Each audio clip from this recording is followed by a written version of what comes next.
इस कार्यक्रम के प्रायोजक हैं कृषि एवं किसान कल्याण मंत्रालय, भारत सरकार। हर जोखिम से निकल कर फसल आए, सुरक्षित हो जाए। फसल बीमा से हर किसान अब आत्मनिर्भर हो जाए। संकट के समय प्रधानमंत्री फसल बीमा योजना किसानों के लिए वरदान है। अब सूखा पड़े या बाढ़ आ जाए, कोई डर नहीं। अब ओले पड़े या कीट पतंगे फसल खा जाए, कोई फिक्र नहीं, क्योंकि हमने लिया है प्रधानमंत्री फसल बीमा।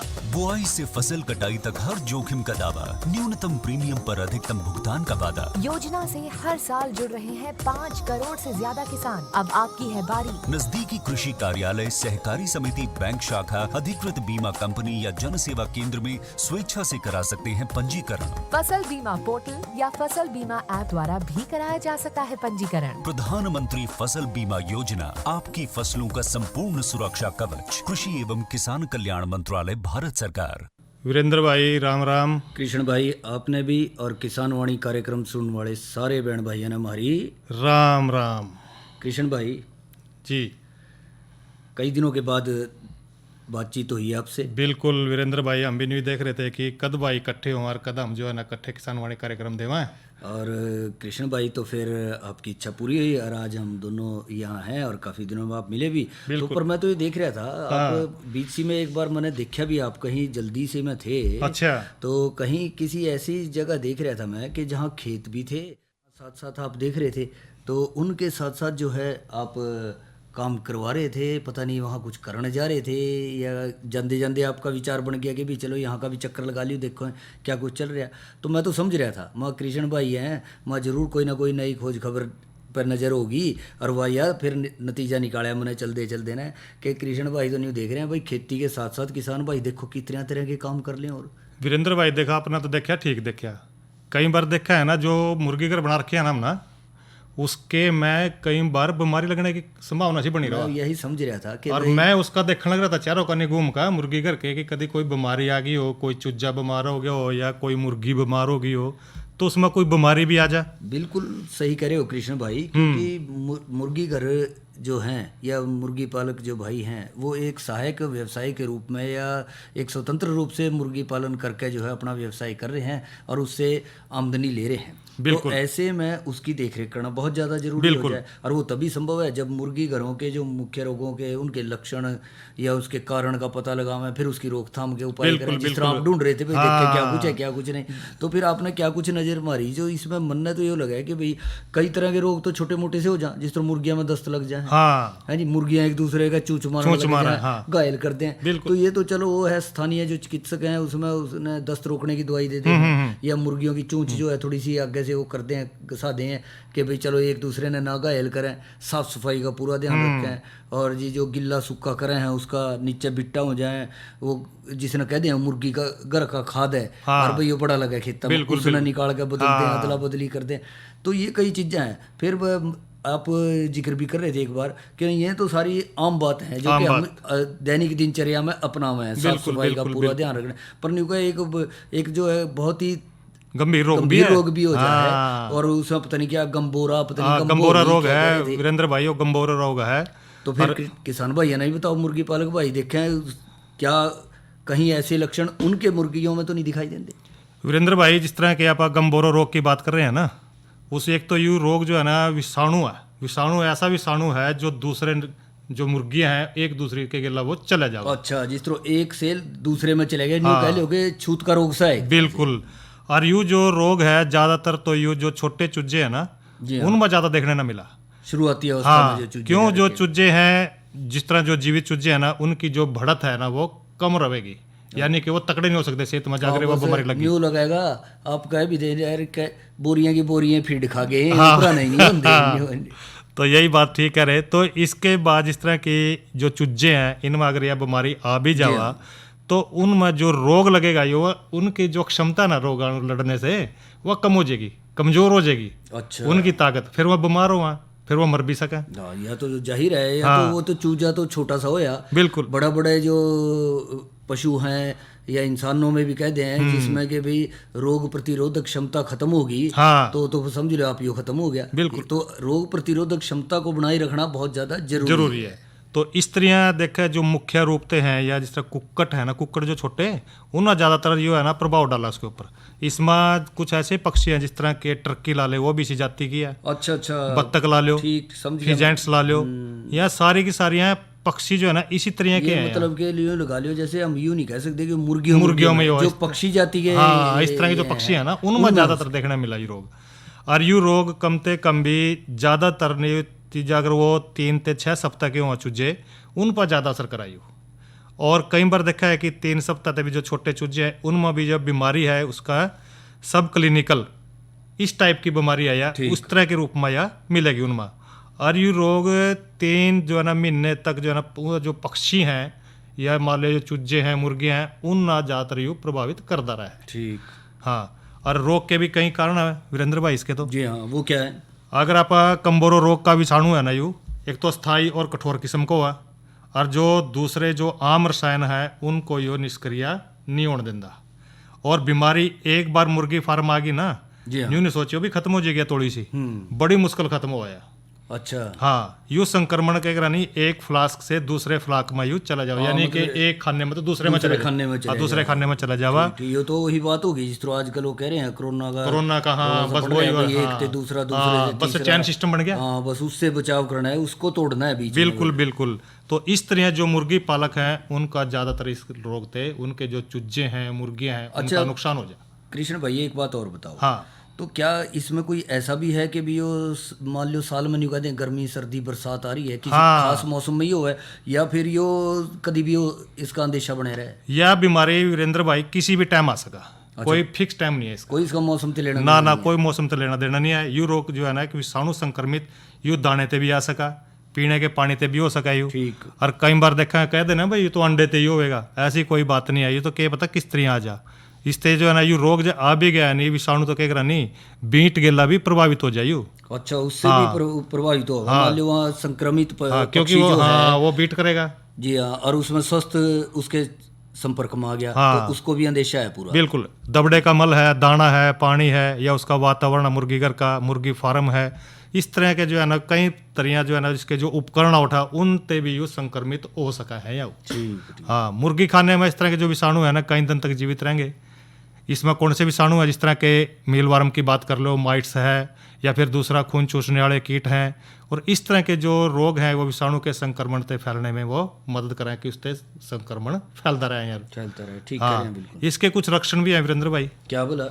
एक तो ये रोग जो है ना छोटी उम्र में, यानी कि 3 सप्ताह से लेकर 6 सप्ताह तक जो चूजे हैं ना छोटे, उन मारने की संभावना बनी रहे। जी हाँ। और उससे फिर चूजे में ढिल्लापन आ जाएगा। अच्छा, ये उसका शारीरिक लक्षण दिखाई हाँ, शारीरिक लक्षण है। हाँ, तो चूजे में ढिल्लापन होगा तो सफेद पानी भी आ सके, दस्त लगेंगे उनमें, और दाना कम खावेगा वो पक्षी। और जिस तरह के अव्यवस्थित उसके पंख हैं शरीर के पिछले से भाग में, तो जो है ना गंध आवेगा, आंखें बंद हो जाएंगी उसकी, फिर उसकी मृत्यु भी हो सका है। यानी कि यू 5 से लेकर 20% तो जो है ना चूजों को नुकसान करा है। और इसमें संक्रमण जो है यू 3 दिन से लेकर 5 दिन पर मृत्यु दर इसमें ज्यादातर होने की संभावना बनी रहा है। अच्छा, ये तो आपने बता दिया कि भी इतना भयानक रोग है जिसके तरफ ध्यान देना जरूरी है। तो इसके कारण क्या कह सकेंगे भी, इसके कारण कोई नुकसान कुछ ज्यादा हो जाए, या इसकी रोग की जांच करी जाए, या इस तरह से? तो इस तरह अगर वीरेंद्र भाई इसकी पहचान हो जाए ना चूजिया की छोटी उम्र में, तो बीमारी के लक्षण जिस तरह विषाणुओं की पहचान है, या फिर सीरोलॉजिकल जो परीक्षण है, इसके द्वारा हम इसकी जाँच कर सके हैं, परीक्षण कर सके हैं। तो इस खातर जो है ना, या तो फिर जो मृत चूजे हैं निकटतम जो है ना कोई प्रयोगशाला है पक्षियों की, उनकी जांच करो। हाँ, वहाँ जाकर भी ये मरा किस कारण से है, कह देने का ना उद्देश्य भाषा में पोस्टमार्टम पता लगे भी ये किस तरह मरे, लेबोरेटरी वगैरह हाँ, लेबोरेटरी बारे में लेकर। और इस रोग के इलाज के भी जो कुछ उपाय हैं वीरेंद्र भाई, वो क्या है? इसमें अगर मान लीजिए ये रोग फार्म में आने से प्रभावित जो चूजे हैं ना, उन चूजों से दूर अलग कमरे में दूसरे चूजे रखने पड़ेंगे। अच्छा जी। हाँ, और स्वस्थ चूजों का जो प्रतिजैवी या फिर विटामिन है या फिर एंटीबॉडी है मात्रा के अनुसार उनको टीकाकरण कराना जरूरी है। और ये जो टीकाकरण है अच्छे डॉक्टर्स की देखरेख में वो आपने करवाना चाहिए। और इसके अतिरिक्त कुछ ऐसे उपाय भी आपने देखने हैं जिनसे बीमारी को रोका जा सका वीरेंद्र भाई। चूजे ऐसी हैचरी में से खरीदें जिसमें ब्रीडिंग फ्लाक में इस बीमारी का टीका उचित तरीके से लगे हुए हो मतलब चूजों का, पक्षियों का, उनका टीकाकरण हो रहा हो, हो रहा हो, इससे स्वस्थ, बचाव के, हाँ स्वस्थ चूजे स्वस्थ चूजे। हो। हाँ, उन चूजों में मैटरनल एंटीबॉडी की मात्रा ज़्यादा हो। चूजों को सही समय पर सही तरीके से उचित टीके लगवाने पड़ेंगे। इसके बाद भी बीमारी आने पर उनमें जिस तरह के कई बार देखा है पैन है या फिर दड़बे के चूजियों को ख़त्म कर दिया जाना चाहिए, जो ऐसे ऐसे बीमार चूजे हैं उनको। हाँ, तो उस स्थान को जड़ा हुआ चूजे रहे थे अपने फ्लाक में तो 3-4 महीने के लिए खाली छोड़ दें। बाद में फार्मोलिन या फिर आयोडीन जो रसायन है विषाणु मुक्त हो वहाँ उस एरिया को करना है आपने। और धातु का जो बने है कोई उपकरण लेना है जिसमें जीवाणु रहित करने के लिए आग की लौ का भी प्रयोग कर सकें। हाँ, मतलब उसने आग में दाब दिया भाई थोड़ी देर हाँ बिल्कुल करें न करें। कई बार आप जिस तरह गैस वेल्डिंग वाले रखा वीरेंद्र भाई, सारे एरिया में कर दो उसकी लो, सारे जीवाणु कीटाणु जितने भी हैं वो रोग वाले सब खत्म हो जाएंगे। तो तेज आंच होगी तो उससे वो कीटाणु जो है नष्ट हो जाए उसके। बिल्कुल। और आपने सही किया। और इसके साथ साथ जो एक मोटी मोटी सी बात रखे हैं जो उसकी तरफ ध्यान दें कृष्ण भाई, उसमें जिस तरह आजकल अब मौसम में काफी फर्क पड़ रहा है, तापमान बढ़ रहा है, बिल्कुल। तो दिन में पर्दे वगैरह हटा दें, हाँ। बसंत के अंदर धूप आन दें, धूप आन दें अच्छी, हवा का आवागमन अच्छा खासा हो, उसमें निकलता रहे, तो मेरे ख्याल में इनका जो असर दिखाई देगा तो काफी हद तक कम होगा। और समय समय पे कीटाणु रहित तो जरूर करते रहे मुर्गी घरों को, जो सबसे एक और है कृष्ण भाई, अंदर से तो साफ सफाई का पूरा ध्यान रख लें। जिस तरह आप चफेरा फिर रहे थे जब तो देखा नहीं था, आप कह रहे थे कि इनको उड़ो तो इनको कुर्डी लगी पड़ी है, अंदर से सारा काट दिया उसका और बाहर उससे थोड़ी सी दूरी पड़ा था, दिक्का कांते पर तो नहीं पड़े रहे। तो आप कह भी रहे थे भाई नठा दियो, तो वो भी कह रहे थे हाँ जी हाँ ठा रहे हैं बचावांगे। बिल्कुल। तो इस तरह अगर वो नजदीक पड़े हो ना तो बीमारी फैलने की ज्यादा संभावना बनी रहेगी। हाँ, तो वो दूर रहेगा, साफ सफाई चारों तरफ की रहेगी, तो मुर्गी घर साफ सुथरे रहेंगे। और मुर्गी पालक भाइयों को जिस उद्देश्य के लिए वो बनाया है उससे ज़्यादा जो है इस व्यवसाय से फायदा होगा। तो यह तो बड़ी बढ़िया जानकारी कृष्ण भाई आपने दी कि मुर्गी घरों के मुख्य रोगों के लक्षण और बचाव के उपाय पे। पर बीच में आप एक यो भी इशारा कर रहे थे कि भाई जो हमारा जिस चीज का इंतजार कर रहे हैं किसान भाई, यानी मनोरंजन की तरफ इशारा है शायद आपका, तो भाई तो करवाओगे वो भी आज? बिल्कुल करवा रहे हैं हम, तो करवाओ फिर। ठीक है।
साची बता के हुई रे खता मैं जीते जी क्यों मारा रे।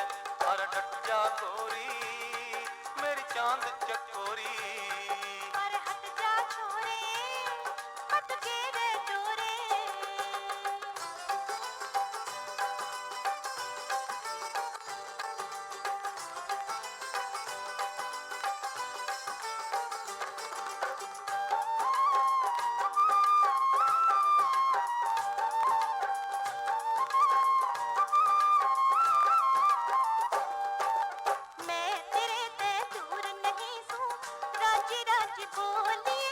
राजी राजी बोलिए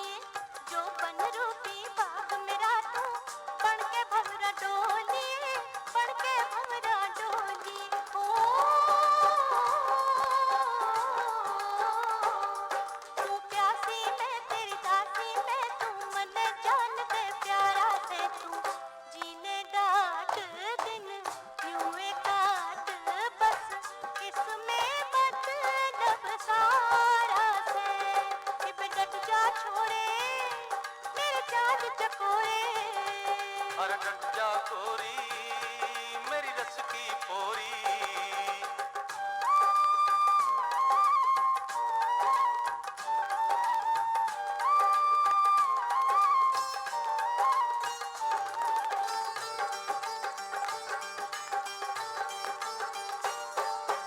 तेरे बिन सुनी जिंदगानी कि मैं और न चाहूं मैं और कि मैं ना चाहूं मैं दुख सुख मैं तेरे साथ रहूंगा कसम या निभाऊं मैं कसम या निभाऊं मैं ओ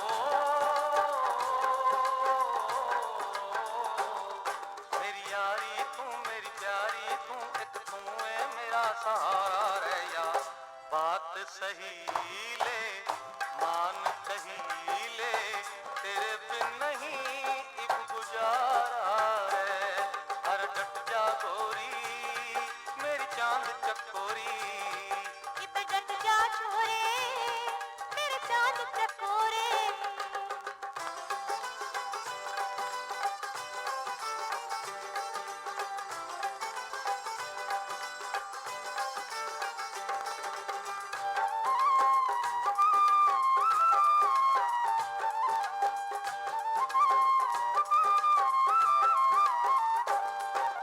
मेरा दिल हीरे की कणी तू मेरे दिल का जोहरी से मेरे दिल का जोहरी से तेरी मेरी प्रेम कहानी सब जाने के चोरी से सब जाने के चोरी से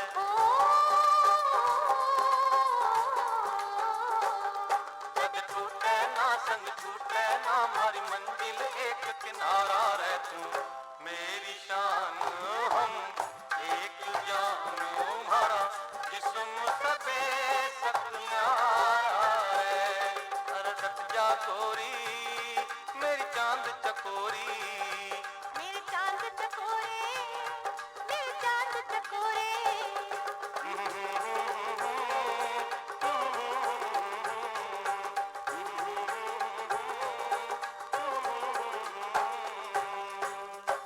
ये तो किसान भाई ना सुना फिल्म पनघट से लोकगीत। और वीरेंद्र भाई जी हाँ कृष्ण भाई, ये थोड़ी सी किसान भाई देख भी रहे होंगे मौसम की जानकारी के बारे में, बिल्कुल सही तो कह वो रहे भी हो। जरूरी है देखो देनी। तो बिल्कुल आपने सही याद कराया। तो जहाँ तक आज के मौसम की जानकारी की बात है तो आज कृष्ण भाई अधिकतम तापमान रहा 32 डिग्री सेल्सियस और न्यूनतम रहा 16 डिग्री सेल्सियस और हवा की गति रही 8.8 किलोमीटर प्रति घंटे की रफ्तार से। और कल का जहाँ तक सवाल है तो कल अधिकतम तापमान 31 डिग्री और न्यूनतम जो है 11 डिग्री सेल्सियस रहने की संभावना है। और वीरेंद्र भाई जी हाँ, अच्छा ये तो अपना मौसम के बारे में जानकारी दे दी, और कल के कार्यक्रम के बारे में कल का जहाँ तक कृषि कार्यक्रम का सवाल है उसमें चर्चा का विषय रहेगा रबी फसलों में कीटनाशकों के प्रयोग में सावधानियों पर चर्चा करेंगे। हाँ, दूसरी और इसके साथ साथ कृष्ण भाई दूसरी चर्चा का विषय रहेगा नई फसल नई उमंग के तहत बसंतकालीन भिंडी की काश्त पर चर्चा रहेगी। अच्छा, और अब एक बात और है जो आज की नसीहत का हमारा चर्चा का विषय है वो है रबी फसलों में चेपा की समस्या और रोकथाम के उपाय पे। यानी कि वीरेंद्र भाई जो आजकल किसान भाइयों ने फसल बोई हुई है, जिस तरह के सरसों है, मेथी है, धनिया है, और यानी कि इसके साथ साथ गेहूँ, हाँ गेहूं है, जौ है, जई है, ये ऐसी फसलें जो है रबी मौसम की चल रही हैं, अच्छी बढ़वार की अवस्था में चल रही हैं। हाँ। निसरण भी लग रही हैं, समझ रहे, फलियां बनने लग रही हैं, उनमें बिल्कुल। फूल भी आ रहे हैं। तो इस दौरान एक बारीक सा कीट जो है कई बार सक्रिय हो जाए। वीरेंद्र भाई मैं एक बात बता रहा अपना है कि जो मैंने भी कल ही पाड़ी सरसों कुछ तो अच्छा, उसके ऊपर चेप्पा लग गया। हाँ चेप्पा बस वही है, फिर वो हाँ, छोटा सा छोटा होगा, हो गया, खासा लग रहा होगा, खासा लग गया। फिर हमने क्या करा कि छोटा चेप्पा भी तो अड़ सा दिखेगा, हाँ, अड़ के बाद फिर वो सुंडी बन जाएगी, सुंडी बढ़ जाए, फिर वो सारी फसल खराब करेगी। हमने तो जो से थे ना जिन पर लग रहा था काट कर वहाँ दाब दिया मट्टी में। हाँ ठीक करे आपने, टहनियाँ तोड़ के नीचे डाल देंगे, क्योंकि इन दिनों सीमा आगे जैसे इस तापमान मौसम बढ़ने से लगे माँ ना, आ ही जाओ धर्म। तो थोड़ा सा इसका असर हो जाए, कई बार तो बहुत ज्यादा हो जाए। और इसकी एक और बात है हाँ कृष्ण भाई, यो नरम नरम टहनियाँ और फलियां फलियां और फूल है ना जो कोपला है हाँ। उन हिस्सों पे ज्यादा दिखा। आपने देखा होगा तरले हिस्से पे नहीं होगा, हाँ, पेड़ के ऊपरी ऊपरले हिस्से हाँ, पे ज्यादा। फूल पर और फली पर, हाँ, हाँ। वहाँ देखें नरम नरम सी ये टहनियाँ फूल फलियां दिखेंगे, इनमें से वो रस चूस ले और नुकसान पहुंचा दे। बिल्कुल। और आप देखेंगे जो जिन पे फलियों पे ज्यादा असर होगा वो फली बढ़वार नहीं कर रही थी और रुक थी, रुक गई। एक यूं लगा लो कट्ठी सी लग जाऊँ हाँ, जिस तरह हो बिल्कुल। जाए और न्यू ही फूल हो जाए, तो इस तरह हो जाए। और जिस तरह सरसों की बात करें तो उस पर प्रकोप जो इस चिप्पे का या अड़का हो जाए उसमें हल्के हरे रंग का हो जाए। अच्छा। और इस पर फूलों पर इस कीट का ज़्यादा प्रकोप जो है वो देखा गया है। और ग्रसित फूलों की टहनियों पर इस कीट के शिशु और प्रौढ़ सारे उसका रस चूस जाए। सारे कई ग्रह नहीं, वो सारा कुणबा लग गया उसको कुणबा तो। लग गया उस पर, और उसका क्या करेंगे, लग का सारा कुणबा उसकी फूल ते फड़िया ही नहीं बनने देंगे, बिल्कुल नहीं, वो तो ब्रेक ब्रेक वो तो सूखी जाएंगी, सूखी जाएंगी हाँ, वहीं से बिल्कुल खत्म कर दे उसके हाँ जी, बीज हाँ, ना तो इतना रस चूस जाए उसके, उसकी बढ़वार जमी रोक दें। और कई बार तो इतना हो जाए कि उसमें देखें कि चिपचिपा सा शहद नुमा सा पदार्थ जो है वो भी निकल जाए, जिसने काली फफूंद पैदा हो जाए उसमें। पता क्या वीरेंद्र भाई, अगर उसका हाथ लगा ना देखा नहीं सींच सी का, जी हाँ, तो जल्दी लग जाता तो जल्दी हाथ का लग जाए, बात सही कह रहे हैं। और जो उसके ना तारें या ना उसने नष्ट करें तो जहां जहां वो लग रहा होगा ना वहां वहां ते पीला पड़ने लग जाएगा, बिल्कुल, पेंडा या पीला टहनी पड़ा, उसका, हाँ, क्योंकि ऐसे ही उसकी प्रकाश संश्लेषण प्रक्रिया बननी नहीं, हाँ बनने नहीं है। सूर्य से प्रकाश आने हाँ, नहीं हाँ, वहां बिल्कुल, तक, हाँ। तो ये फर्क पड़ जाए। तो इसकी जहां तक रोकथाम का सवाल है कृष्ण भाई, तो जब इस कीट का प्रकोप ज्यादा दिखाई दे तो खेत के चारों तरफ किनारों पे दिखाई देगा, फिर धीरे धीरे बीच में आ जाएगा। तो वैसे तो सवेरे शाम खेत में चक्कर मारते रहना चाहिए, देखते रहना चाहिए कहाँ कहाँ है, जिस तरह आपने पेड़े पाड़ लिए बिल्कुल, जोर से। हाँ। चलो भाई इनको तो निकाल के खेत में मना लगा दाब भी दिए होंगे दाब आपने। दिए, गेली गेल दाब देनी और गेल फैल भी जाने आगे वाला। ना हो। हाँ। जी हाँ, तो उन कीटग्रस्त टहनियों को तोड़कर नष्ट कर दें। और इसके साथ ध्यान रखें कि जब 10% फूलों पे जो इसका औसतन 13 कीट प्रति पौधा दिखाई दे, हाँ। तो उस पर 250 से 400 मिलीलीटर रागोर 30 सीसी, जिसने कि डाइमेथोएट भी कहते हैं, बिल्कुल, या फिर मिथाइल डेमेटॉन 25 सीसी जो कि मेटासिस्टॉक्स के नाम से भी जानी जाए, 250 से 400 लीटर पानी में मिला के प्रति किले के हिसाब से छिड़काव कर दो। बिल्कुल। और कृष्ण भाई एक बात और कर लियो, कौन सी? जो फिर भी असर लगा है ना, हाँ। नशा लगा है, क्या बोला 15 दिन पीछे हाँ। फिर यही खुराक देनी हाँ, पड़ेगी, फिर यानी कि हम ना उसको तो खत्म करके ही छोड़ना, खत्म करके जैसे जमी मजबूरी हो के तो तीसरी भी करनी पड़ जाए। हाँ, तीसरी भी करनी पड़ेगी, लेकिन 15 दिन पे एक बार और कर लें। पर थोड़ा सा एक ध्यान और रख लियो। हाँ, कौन सा? क्योंकि सरसों पे कर रहे हो छिड़काव, हाँ, मैंने पता आप साग भी बहुत खाओ, बिल्कुल। और फिर साग नहीं खाना इतने दिन जितने दिन उसका असर रहेगा। हाँ, और एक और है इसमें, जे फिर भी खाओ अच्छी तरह धोगा, ताजे पानी गेल गुनगुने पानी गेल पत्ते ने धो गए, फिर साग बनाइए उसका, फिर इस्तेमाल करिए। कई बार देखा है वीरेंद्र भाई, जो शायद पालक भाई है ना, वो मक्खियाना भी छोड़ कर रखा। हाँ ना, उसका भी ध्यान रखना है। ये तो आपने बहुत अच्छी बात कही, क्योंकि ये कीटनाशकों का छिड़काव उस दौरान करें कि जब जो है मधुमक्खियां ना आ रही हो। दिन में आपने देखा फिर दिन रहेंगे। हाँ, मधुमक्खियां ज्यादा। और आपकी जानकारी के लिए बताऊं, और आपने तो पता भी है, आप एक बार जिक्र भी कर रहे थे, शायद भूल ना गए हूँ, न्यू कहूँ आपने बताया था, क्या बोला कि न्यू कहा मधुमक्खियां 3 किलोमीटर तक चली जाए, बिल्कुल अपने डब्बे थे, अपने डब्बे थे, जहाँ छत्ते थे लगा ले, छत्ते थे ला ले, हाँ, बिल्कुल। तो इतनी दूरी तक समझ लो हमने सुरक्षा इनकी रखनी है। और इसी तरह हम जहाँ तक मेथी की फसल का है, उसमें चेपा जो है गहरे हरे भूरे या काले से रंग का होगा, और काम वो भी वही कराएगा, बस थोड़ा सा रंग में फर्क पड़ रहा है। ये भी फूलों पे से ही शुरू होगा, उसकी फड़ियाँ अलग, जब तक उसमें बनती नहीं उसका पीछा नहीं छोड़ता, तो शुरू में ही इसने दबा लो। और वही बात है कि इसमें जरूरत पड़े तो टहनियों ने तोड़ कर नष्ट कर दो, या फिर 300 मिलीलीटर मेलाथियन 50 सीसी, या फिर रोगोर जो है उसका छिड़काव कराया जा सके है और उसको नष्ट कर दें। वही बात फिर है, मेथी है, आलू मेथी भी आप बहुत खाओ। देखो मेथी तो है ही स्वास्थ्य खातिर लाभदायक तो है, पर छिड़काव के बाद नहीं खानी, या तो पहला खा लियो, नहीं तोड़ कर लेंगे अपनी लियो, हाँ, नहीं फिर 10-15 दिन नहीं खानी है, और अच्छी तरह से धो गए उसके पत्ते ने, और फिर जो है आपने उसको इस्तेमाल करना है। इसी तरह धनिया की बात कर लें, बिल्कुल, क्योंकि धनिया भी आप बाजार में जाओ हो या खेत में भी आपने तो गमले में भी ला रखा था एक बार धनिया, थोड़ा सा वो भी देखा था आपने? हाँ बिल्कुल, क्यों नहीं है, कह रहे थे जी धनिया चल रहा है बड़ा बढ़िया, इसी में हम तो पत्ते तोड़े और सब्जी में पाले, बिल्कुल। तो उस पर भी जो प्रकोप हो रहा हो तो उसकी भी रोकथाम जरूरी है।